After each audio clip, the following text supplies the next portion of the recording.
I have always considered myself a practical person. I believe in explanations, in cause and effect, in rationality. I am not given to flights of fancy or superstitions. I have, over the years, learned to ignore the creaks of old houses, the flicker of streetlights on damp pavement, and even the stray whispers of wind that sometimes carry strange echoes. Yet there are moments that defy all logic, experiences that persist long after they occur, gnawing at the edges of your mind with an insistence that can only be described as supernatural. I write these words now not as a work of fiction, but as a true account of what happened to me, an account that has slowly unspooled its way into my waking nightmares. It began when I moved into a small apartment on the edge of town. The building was an old structure, its brick walls and creaking wooden floors steeped in history, and there was something almost tangible in the air, a residue of times long past. I was looking for a fresh start, a quiet place to write and reflect after a series of personal hardships, and this apartment seemed perfect. The rent was reasonable, the neighborhood quiet, and there was a certain rustic charm that appealed to me. I was not one to believe in ghosts or curses, and the idea of an old building filled with secrets had a way of igniting my curiosity rather than fear. On my first night there, I carefully arranged my few possessions, unwrapped my modest belongings, and set up a small desk by the window.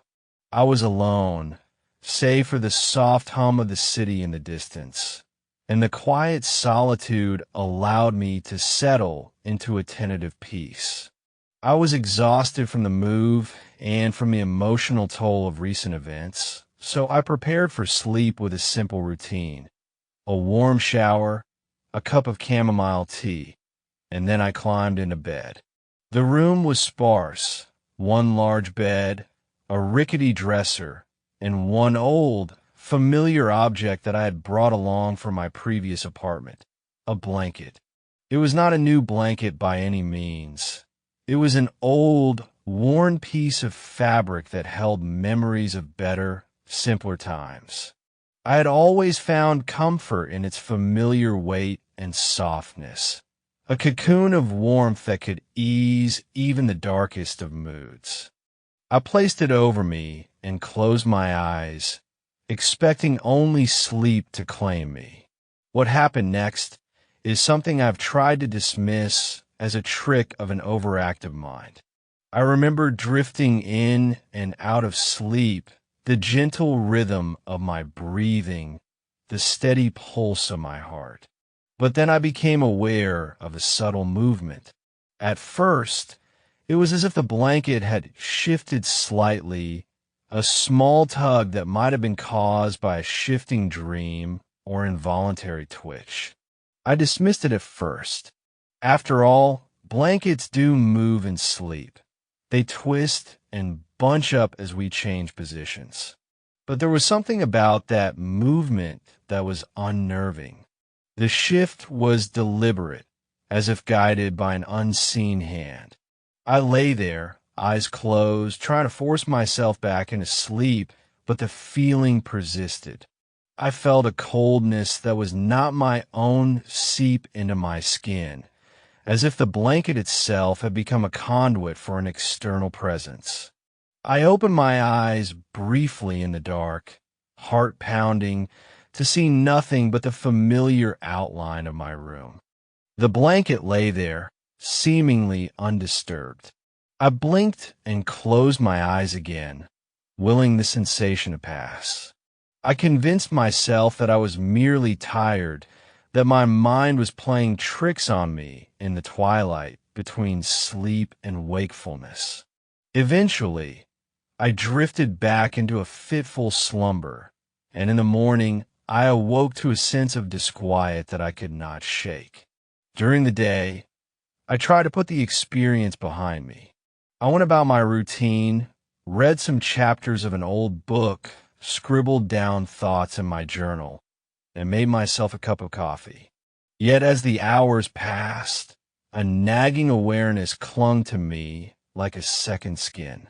Every time I looked at the blanket, neatly folded at the foot of the bed, I could almost see it move as if alive.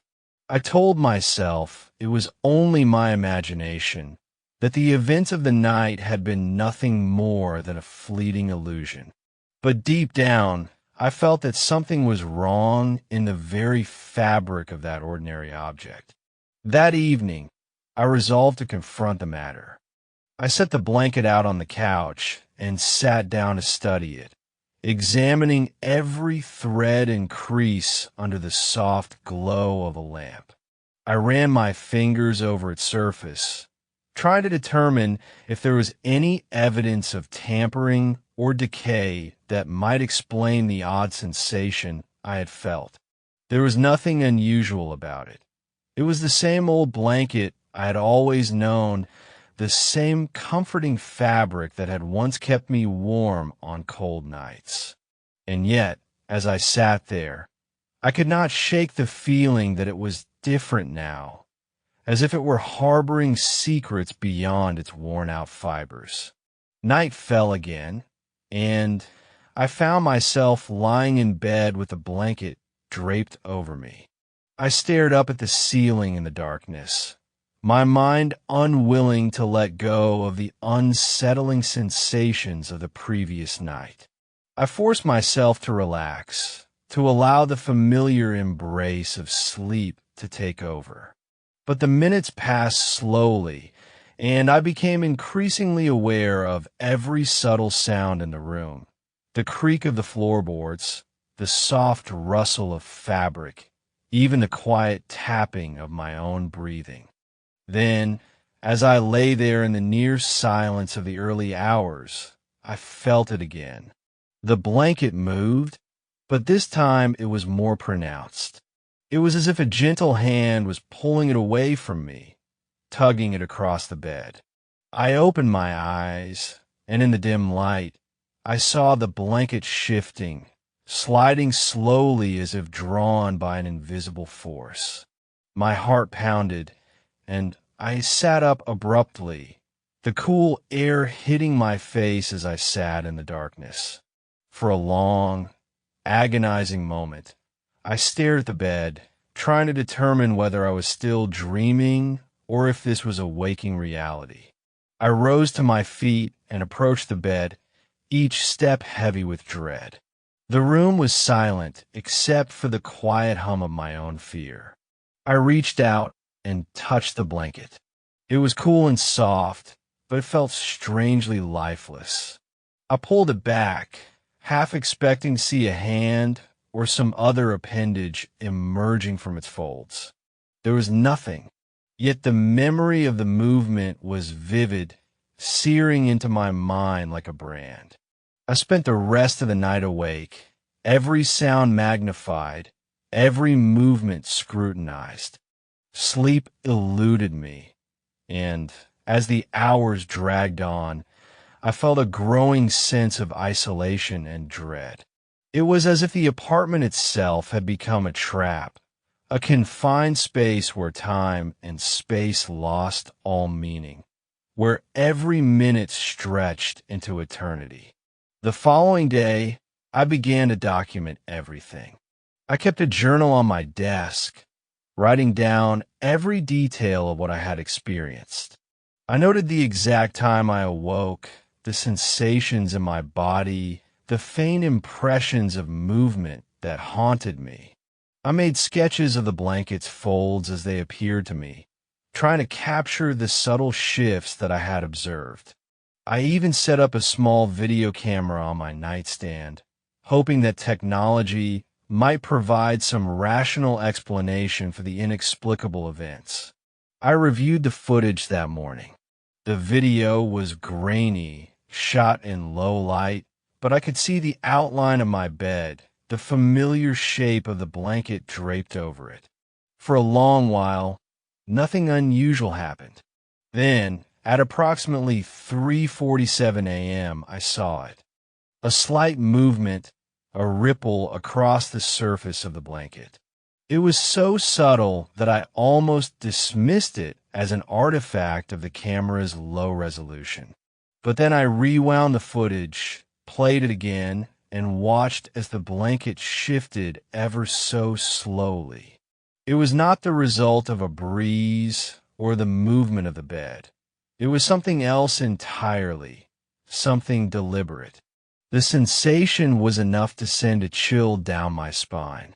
I began to research similar experiences online, scrolling through forums and message boards where others recounted their own inexplicable encounters with haunted objects, cursed relics, and supernatural phenomena.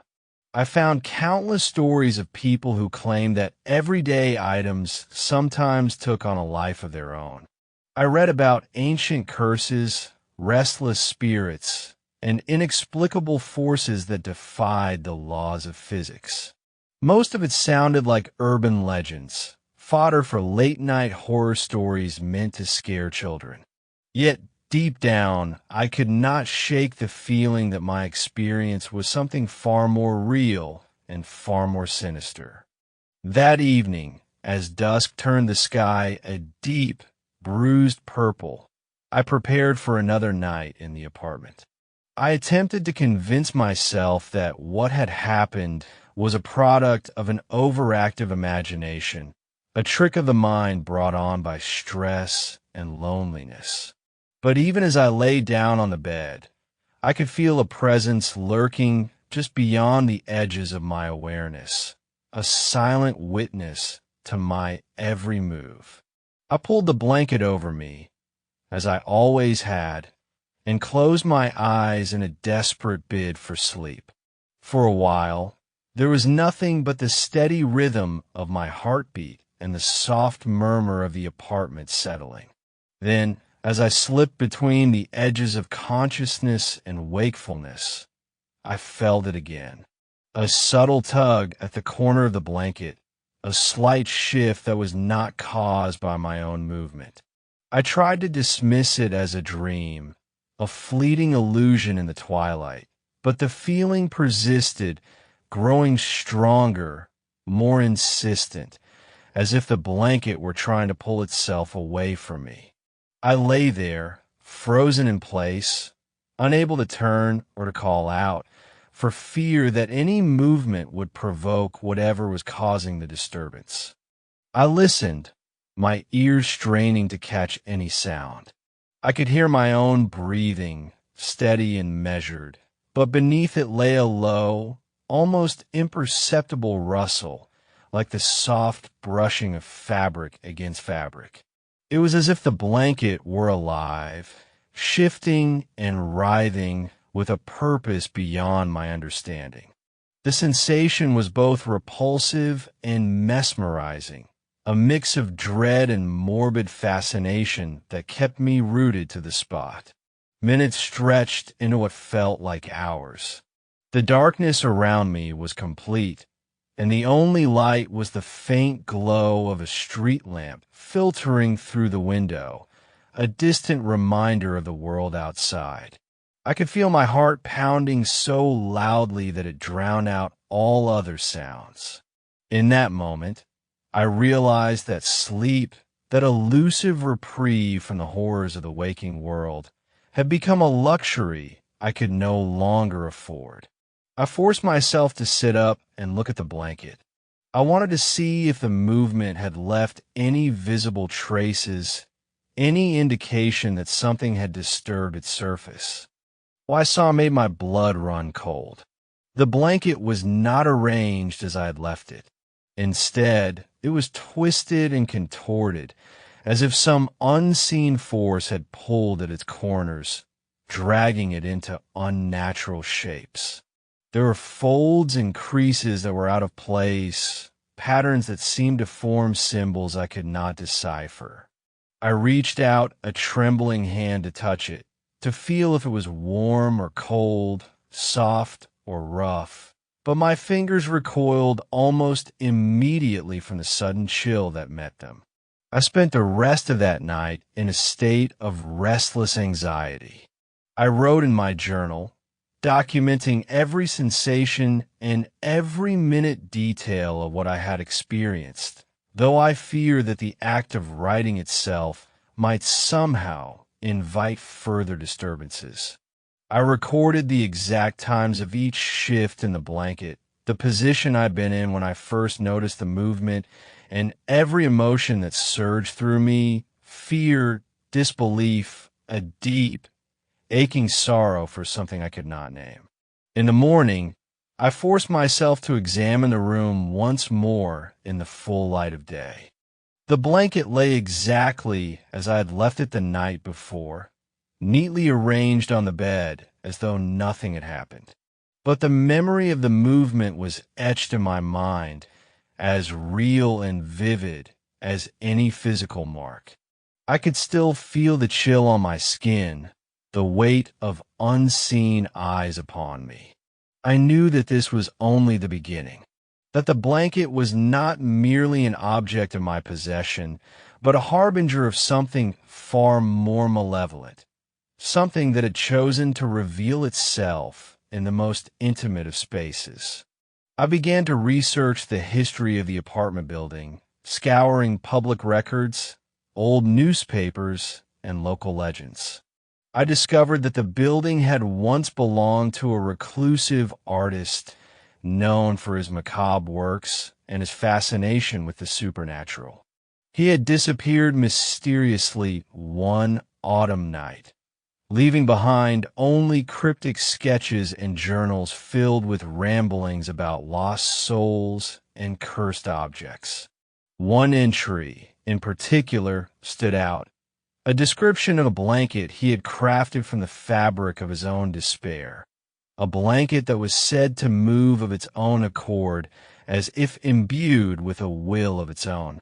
The entry ended with a dire warning not to disturb it, for if the blanket stirred while one slept, it meant that the veil between the living and the dead was thinning.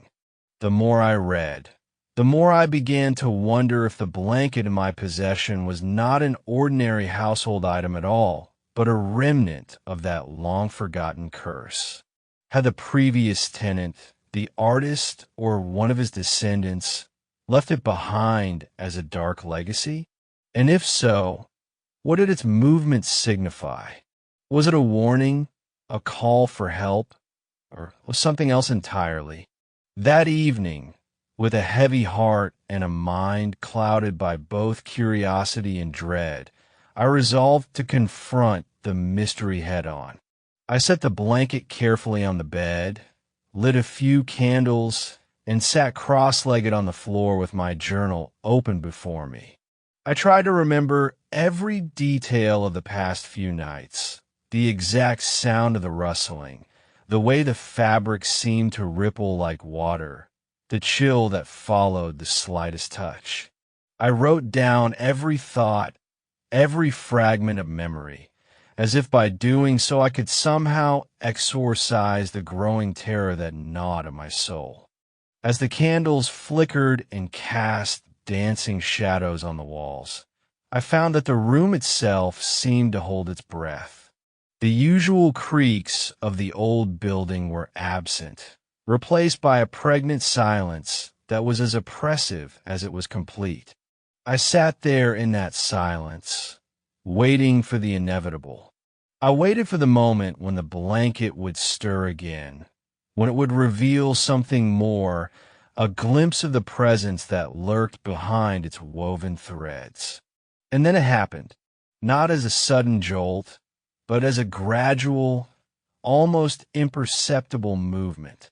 The surface of the blanket began to ripple, as if a gentle breeze had passed over it. I leaned forward, my eyes fixed on the undulating folds, and my heart pounded in my ears. The movement was slow, deliberate, and utterly mesmerizing. It was as if the fabric were alive, breathing in rhythm with some hidden pulse. I felt an inexplicable pull, a compulsion to watch, to bear witness to this strange occurrence.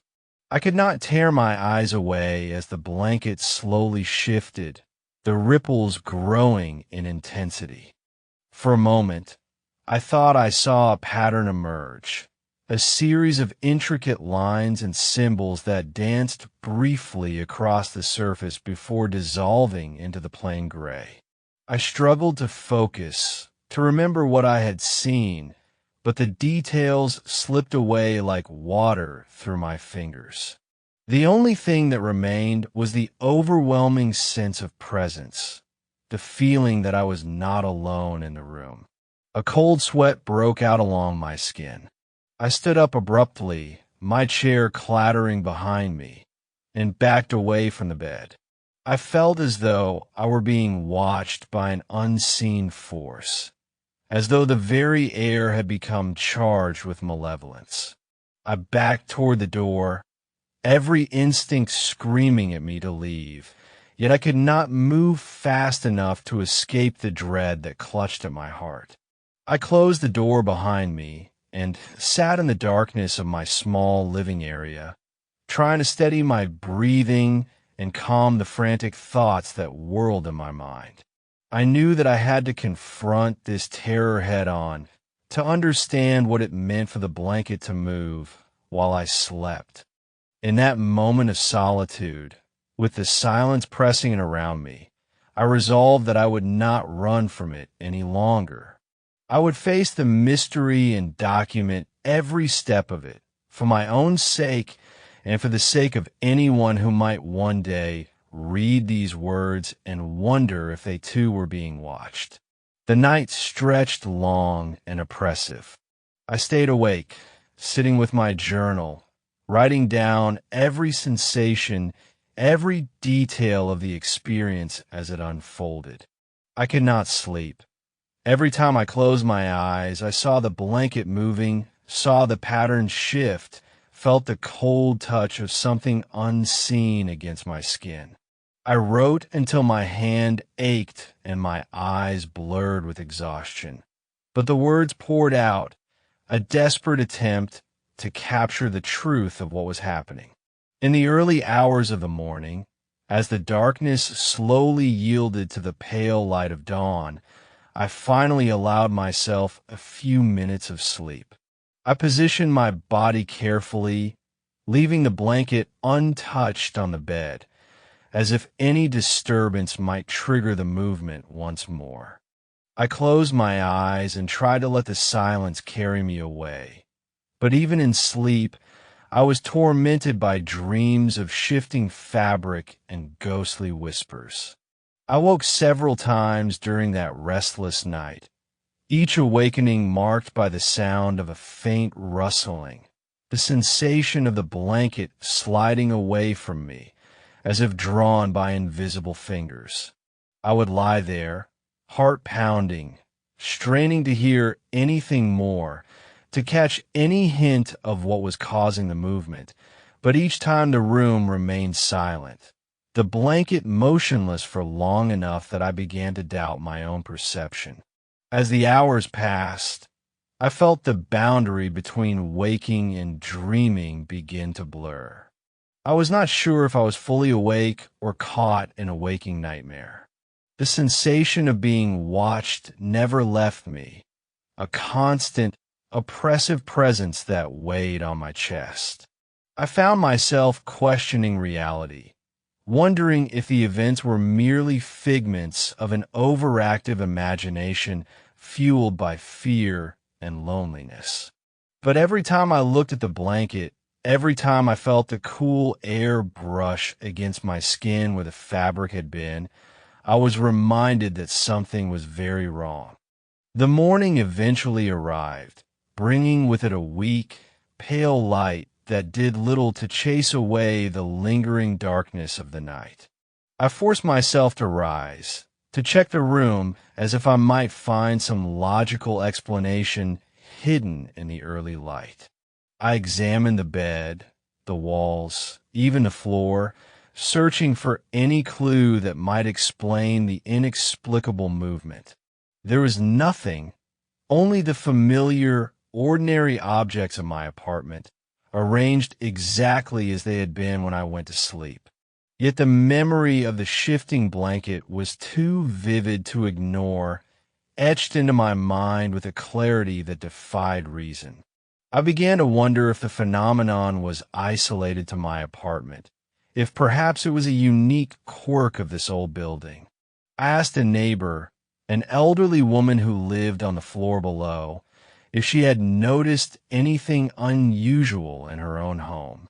Her response was as baffling as it was disturbing. With a trembling voice, she admitted that sometimes at night she too would sense something moving in her room, that the silence would be broken by soft, indistinct sounds and an inexplicable feeling of dread.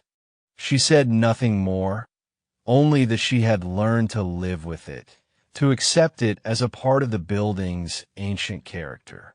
I left her apartment with more questions than answers, a growing sense that what I had encountered was not a solitary occurrence, but part of a pattern, a legacy of the past that had seeped into the very fabric of these walls. For the next several days, I observed the blanket with a meticulousness born of terror.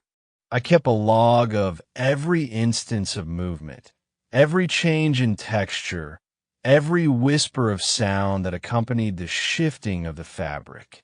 I began to notice that the movement was not entirely random.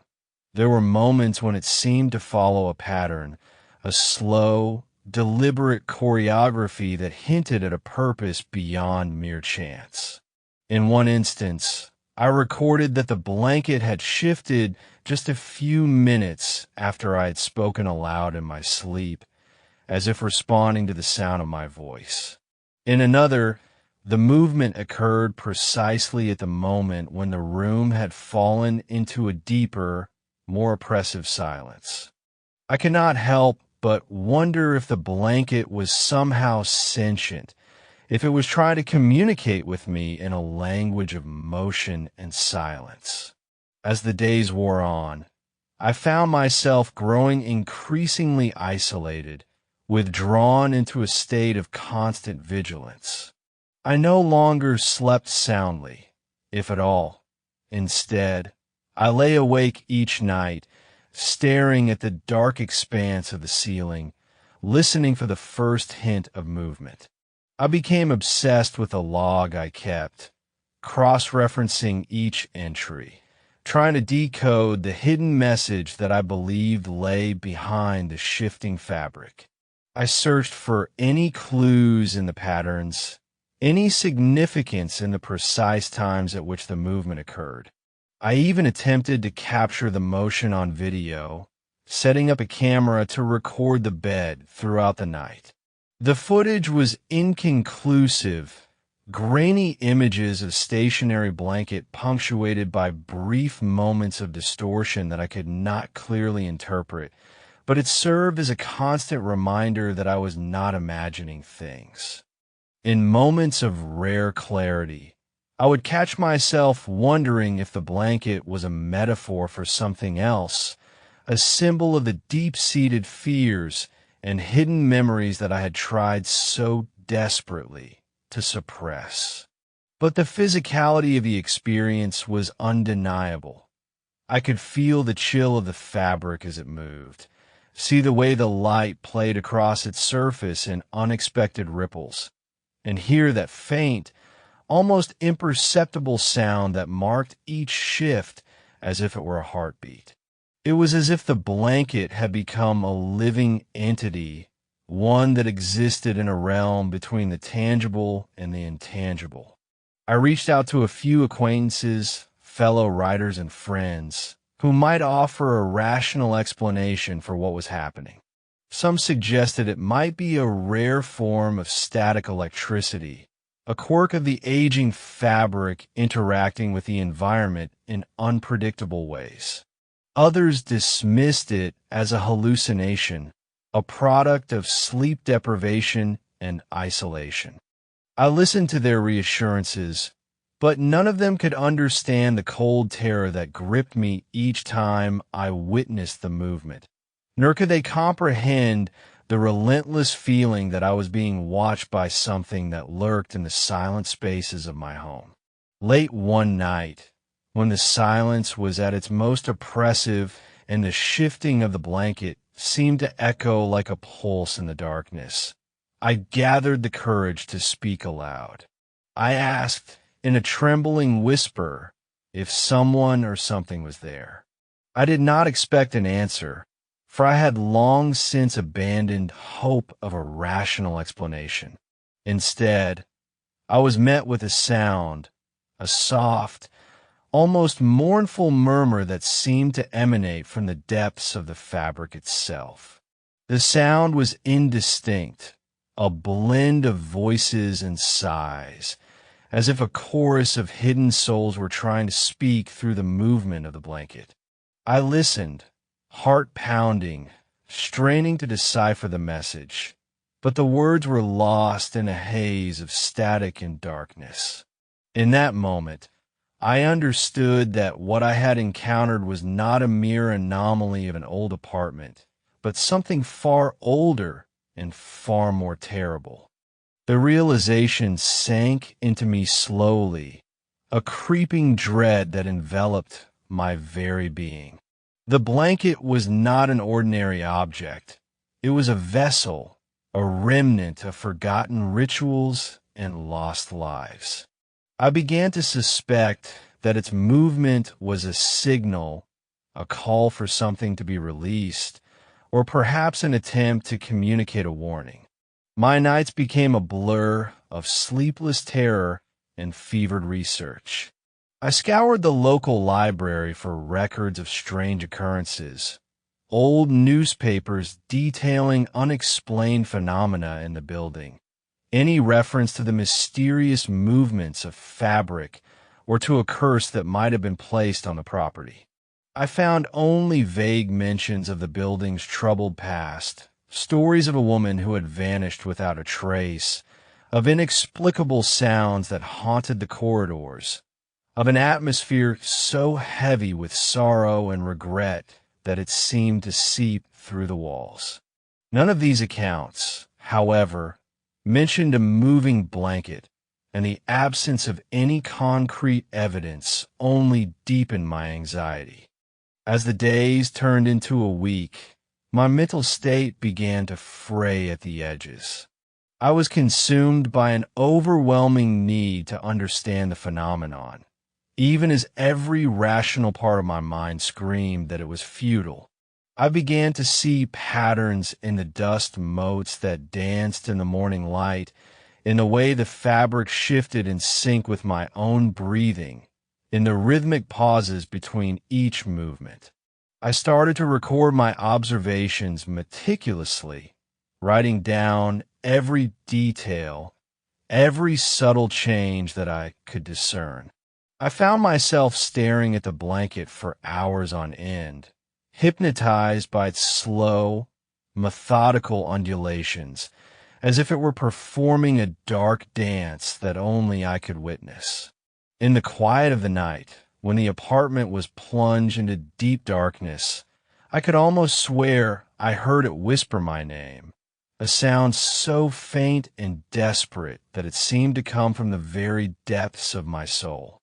I recall one particularly harrowing night when I awoke to find the blanket displaced completely from its usual position. It lay crumpled at the foot of the bed, as if it had been thrown aside by a force far stronger than my own. I reached out with trembling hands and touched it, feeling an icy chill that was unlike anything I had ever experienced.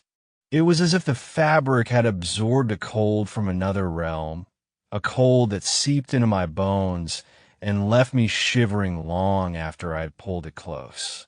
I sat there for a long time, cradling the blanket in my arms, tears streaming down my face, as I wondered what power could command such an inhuman force. It was during this time that I began to question my own sanity. I would catch myself staring at the blanket in the middle of the day, only to realize that I had not moved for what felt like an eternity. I wondered if I'd become a prisoner of my own mind, if the terror that I felt was the product of isolation and fear rather than an external force. But every time I closed my eyes, every time I tried to convince myself that it was only a dream, the image of the moving fabric haunted me. I knew with an unshakable certainty that I was not imagining things. The blanket was moving, and with it came an aura of dread that was both tangible and all-consuming. One evening, I decided to try and capture the movement on camera again. I set up my old video recorder on a tripod beside my bed, making sure that it was angled precisely to capture every inch of the surface of the blanket. I left it running for hours, hoping that the technology might provide an explanation or at least corroborate what my eyes had seen. When I reviewed the footage the next morning, I watched in horrified disbelief as the blanket shifted and undulated in ways that defied explanation. In the dim, grainy video, there were moments when the fabric seemed to ripple as if disturbed by an unseen hand. At one point, the blanket twisted into what looked like a crude, horrifying symbol, a pattern that made my skin crawl. I rewound the tape and watched it again and again, each viewing imprinting the image more deeply into my mind. I reached out to a friend who was a skeptic by nature, someone who prided himself on his rationality and his disbelief in supernatural occurrences. I invited him over, hoping that his presence would bring some measure of comfort or clarity. He arrived one late afternoon, and as soon as he saw my state, my haunted eyes, my trembling hands, the way I clutched the journal close to my chest, he asked what was wrong. I explained everything, halting only when I saw the fear in his eyes mirror my own. He insisted on checking the room for any logical explanation. Together, we examined every corner, every crack in the walls, every piece of furniture. We even dismantled the old curtain rod above the bed to inspect for hidden vents or holes in the ceiling. There was nothing. The room was as ordinary as it had always been, save for the inexplicable behavior of the blanket. That night, my friend stayed over in a guest room. I tried to sleep on the couch in the living room, too anxious to return to the room that now felt haunted by an unseen presence.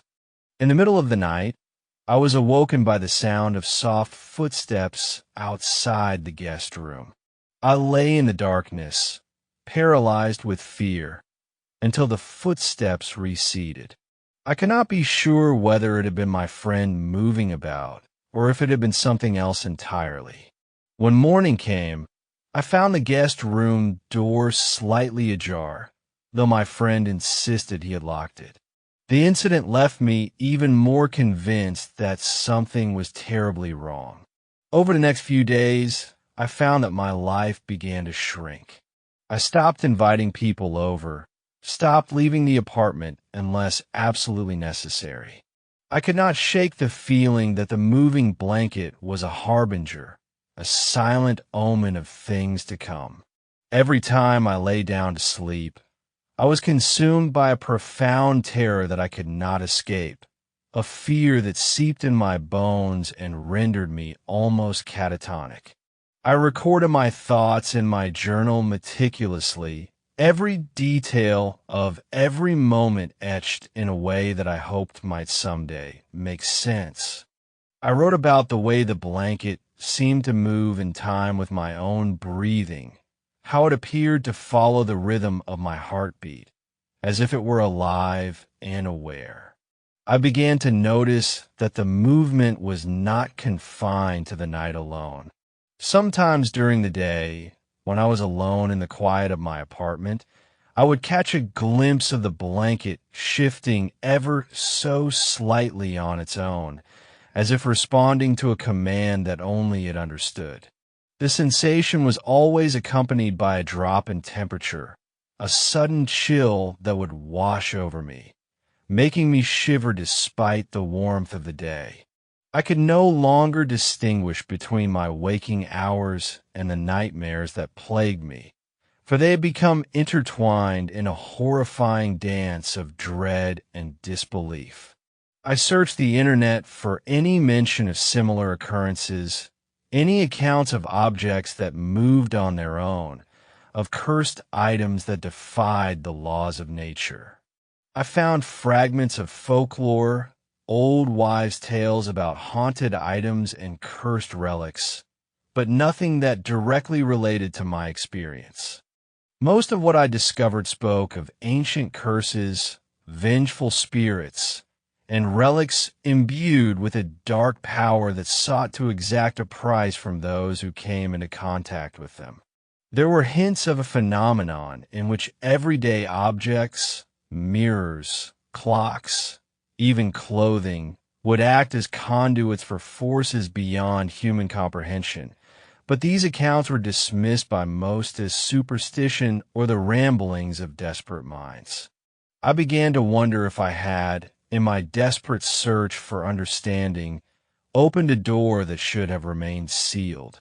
Late one evening, when the oppressive silence of my apartment became unbearable, I sat alone in the dim light of a single lamp, reading through my journal entries, trying to find a pattern or a clue that might explain the movement of the blanket. I read and reread every detail, the times when it moved, the sensations that accompanied its movement, the fleeting moments when I thought I saw a shape within its folds. I began to notice a disturbing rhythm in the entries, a pattern that suggested that the movement was not random, but followed a sequence, almost like a countdown or a call to action. I started to feel that the blanket was trying to communicate with me, that it was not simply an inert object, but a living manifestation of something that wanted to be known. The idea terrified me. What if the blanket were a vessel for a presence, a ghost, a demon, or something else that had been trapped between worlds and now sought escape through my home? I could not shake the feeling that I had been chosen, that I had unwittingly invited something into my life that would not let me go. I began to experiment, speaking aloud to the blanket as if it were a sentient being. I asked it questions in a trembling voice, demanding to know why it moved, what it wanted, what it had seen in my dreams. The only response I received was the faint sound of fabric shifting, as if in reply, and the persistent cold that seemed to seep from its threads.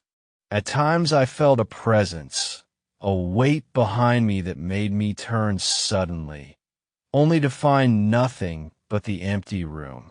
I sometimes swore I felt it brush against my skin, a touch that was cold and insidious, like a lover's caress turned malicious. The isolation began to erode my sense of self. I stopped caring about time or trivial matters.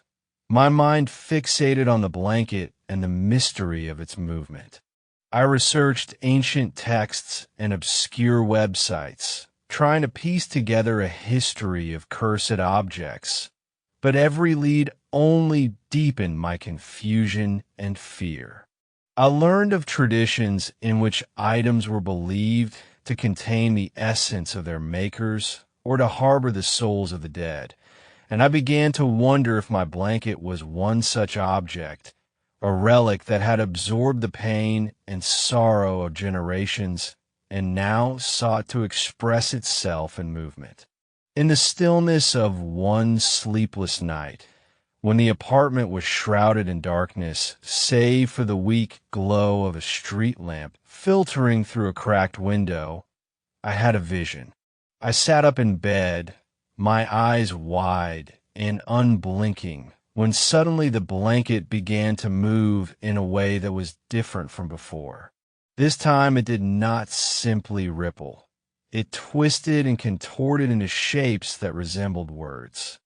I strained to see what they said, but the shapes were fleeting and distorted, vanishing as quickly as they formed. The experience left me shaking, as if I had witnessed some forbidden knowledge that my mind was not ready to comprehend. At that moment, I knew that whatever force was behind the movement was not content to remain a silent observer. It was trying to reach out, to communicate, to make its presence known in a language of symbols and movement. I could feel it, a tangible energy in the air, a charge that made the hair on my arms stand on end. I sat there, heart pounding, as the blanket continued its slow, deliberate dance, as if performing a ritual that only it understood. I did not know what it meant, but I knew that I had crossed an invisible threshold, that I was now entangled in something far beyond my understanding. The days that followed were a blur of dread and obsession. I stopped leaving the apartment altogether, convinced that the outside world, with its noise and light, could offer no respite from the horrors that had invaded my sanctuary. I locked the door and drew the curtains, shutting out the world and retreating into the oppressive confines of my room. The blanket remained on the bed, its presence ever constant, its movements a reminder of the unknown force that now governed my nights. I took to speaking to it, as if it were a living entity capable of reason and emotion, trying desperately to coax forth an explanation from its silent motions. I recorded my sessions in painstaking detail, writing down every word, every pause, every change in the pattern of movement. I even attempted to create a chart, correlating the times of the movements with my own emotional state and the ambient temperature of the room, in the futile hope that some logical pattern might emerge. All my efforts, however, only deepened my despair. The movements were erratic yet purposeful, chaotic yet strangely rhythmic, as if the blanket was both a victim and a messenger. I began to suspect that the blanket was a conduit, a medium through which something from another realm was attempting to communicate with me, to draw me into its dark embrace. I spent long hours poring over old photographs and personal documents from the apartment's previous occupants, searching for any clue that might link the current events to a historical curse or tragedy. I learned that many years ago, the building had been the site of a terrible fire that claimed several lives, and there were whispered rumors of unexplained phenomena in the aftermath. Neighbors spoke in hushed tones about strange occurrences, a sense of being watched, items moving on their own, the lingering smell of smoke that never quite faded. I did not find any definitive answers, only more questions that festered in my mind like open wounds. As my obsession grew, I began to notice changes in myself. I found that I was losing track of time. Hours melted into minutes and minutes into seconds.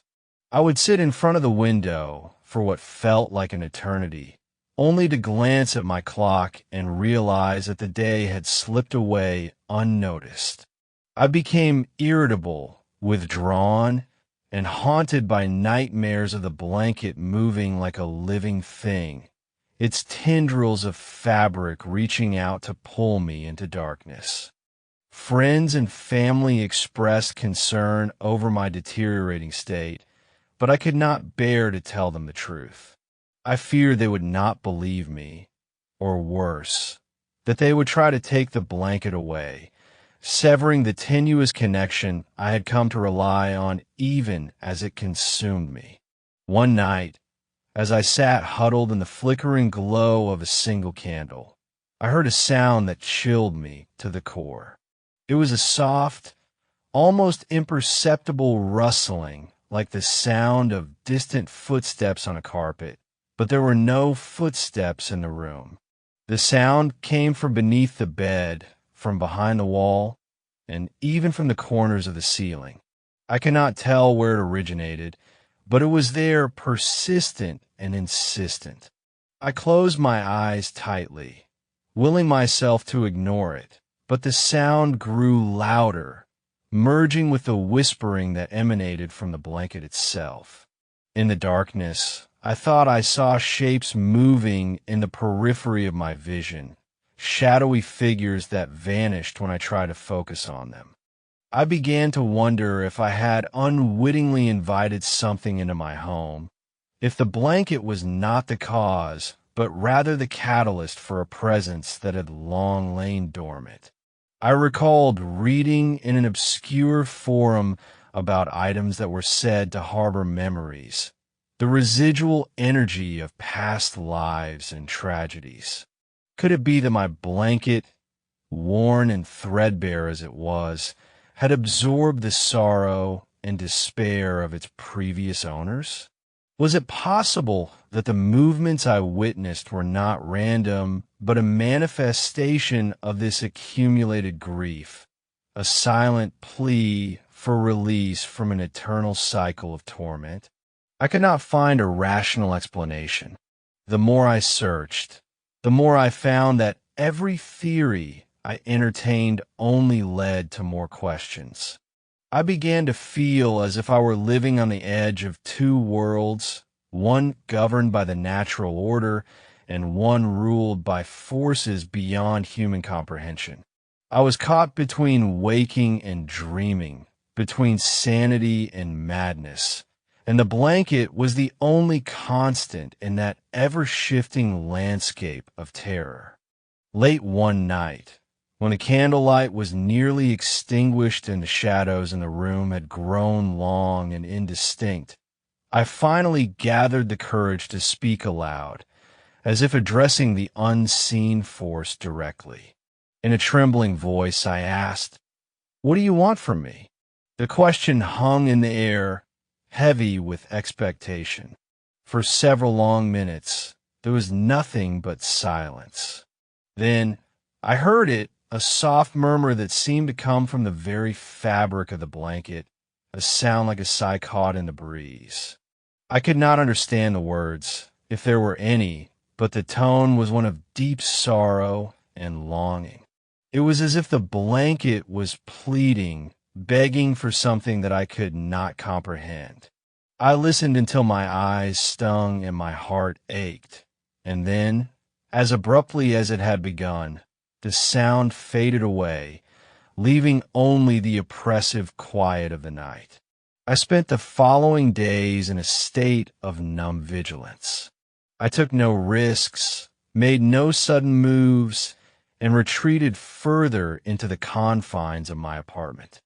I isolated myself completely, unwilling to face the outside world until I could make sense of the phenomenon that had invaded my life.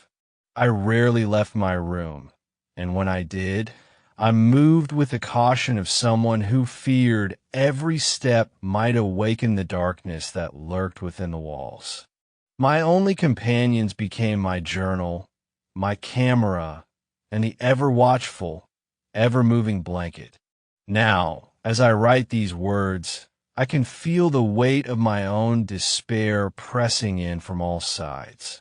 I no longer know if I am awake or still dreaming, if the events of the past days are real or merely the products of a mind pushed beyond its limits. All I know is that the blanket moves while I sleep, and that its movement has become a part of my every waking moment. I fear that I have crossed a threshold from which there is no return, that I have opened a door to something that will forever haunt my dreams and my days. I write these things in the hope that someone, somewhere, will understand, will listen, and perhaps even warn others of the horror that can reside in the most mundane of objects. I have begun to suspect that the blanket is not merely a victim of time, and where, but an active participant in some dark ritual that binds it to this place and to me. I feel its presence even when I try to focus on anything else, a constant reminder that I am not alone in this existence. The movement is slow, almost imperceptible, yet it speaks of a deliberate, malevolent intent. I sense that something is stirring within the folds of the fabric, something that has been trapped there for an eternity, waiting for the right moment to reveal itself. I'm not sure if I am ready for that revelation, or if I ever will be. But I know one thing for certain. I cannot ignore the truth any longer. As I sit here now, the only light coming from a single, trembling candle on my desk, I am filled with an overwhelming sense of dread and resignation. I have documented every moment, every detail, every shift in the fabric of the blanket. I have captured the evidence in words, in photographs, in the grainy footage of a video camera that now sits abandoned in a corner of the room. I have done everything in my power to understand what is happening, and yet the answers remain elusive, hidden in the silent, relentless movement of that accursed blanket. I fear that I have become part of something far greater and more terrible than I can ever imagine, and that the true horror is yet to come. I do not know what the future holds, nor do I know if I will ever be free of the influence that this object has over my life. All I can say is that I will continue to write, to record, and to resist, even as the darkness grows. The blanket moves while I sleep, and with each movement, it reminds me that I am caught in a web of forces beyond my control. I can only pray that these words will serve as a warning to others, a cautionary tale of what can happen when the ordinary becomes a gateway to the extraordinary, when a simple object becomes the conduit for unspeakable terror.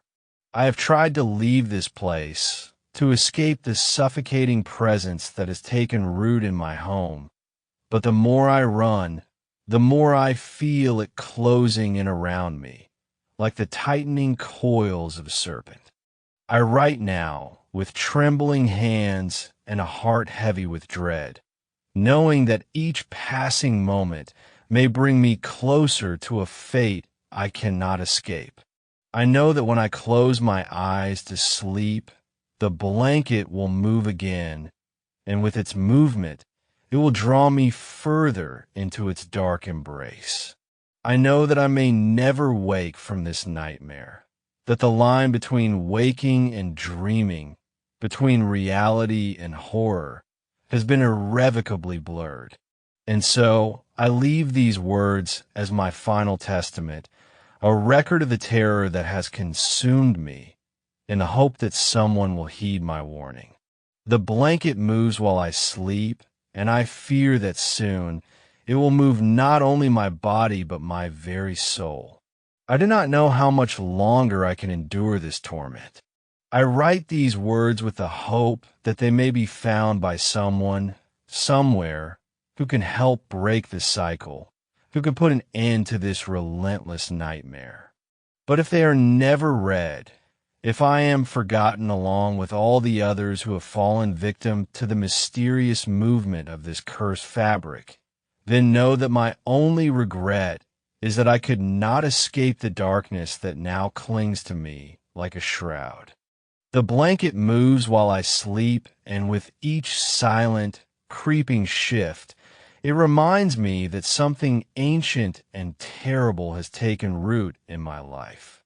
I do not know if I will ever be free of it, and I do not know what price I must pay for the knowledge that now haunts me. All I can do is continue to record the truth, even as it drags me deeper into a void from which there may be no return. And so I write until the moment comes when I can no longer fight against the inevitable, until the day when the blanket lifts me from this world and carries me away into the endless night.